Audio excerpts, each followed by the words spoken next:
Kuwait, they live like kings. The poorest person in Kuwait, they live like kings. And yet they're not paying. We make it possible for them to sell their oil. Why aren't they paying us 25% of what they're making? It's a joke.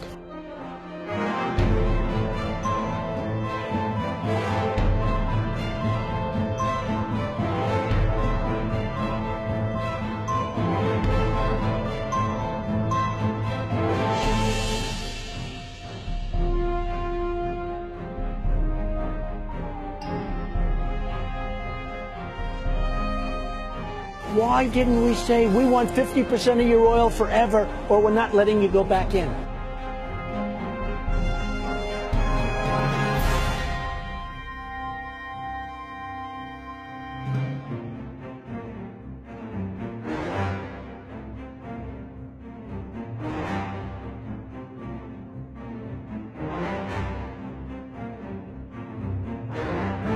Le Dey d'Alger prend même en otage 2 équipages de navires.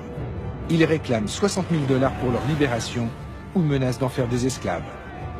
Rapporté au budget actuel des États-Unis, cette somme représenterait aujourd'hui plus de 60 milliards de dollars.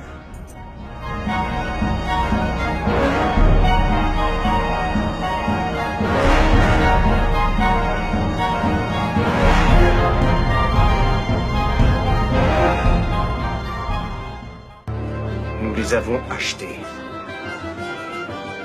L'Amérique a conclu avec Alger un traité de paix. Un tribut de plusieurs millions de dollars qu'on leur verse, chaque année. Une somme de l'ordre de 20% des recettes de l'État. Il y a longtemps qu'on aurait dû investir cet argent dans des forces de frappe militaires puissantes. C'est bien vrai, ça. 20%, rendez-vous compte. On aurait pu régner sur les océans. De nos jours, il paraîtrait invraisemblable que les États-Unis se laissent dicter ainsi leur conduite. Mais même pour la jeune République, l'humiliation est cuisante.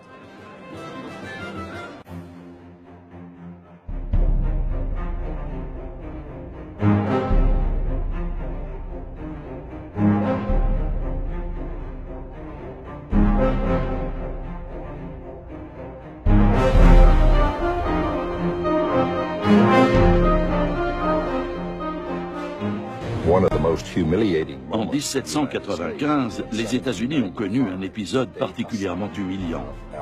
Le Dey Hassan, le régent d'Alger, a exigé que les Américains lui construisent un navire au lieu de lui verser un tribut en espèces sonnantes et trébuchantes. Il devait livrer à Alger une frégate d'une 40aine de canons doublés de cuivre.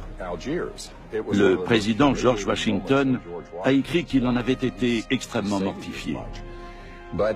Mais les États-Unis étaient faibles à cette époque, et le président a jugé que son pays n'avait pas d'autre choix que de s'exécuter.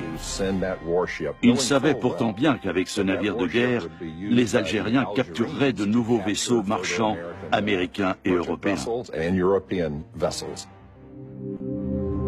Les Américains sont piqués au vif par tant d'impertinence et décident de construire des navires encore plus rapides, conçus pour durer. En somme, meilleurs que ceux des corsaires. Les États-Unis veulent ainsi mettre fin aux conditions humiliantes du traité de paix et d'amitié qui les lie à Alger.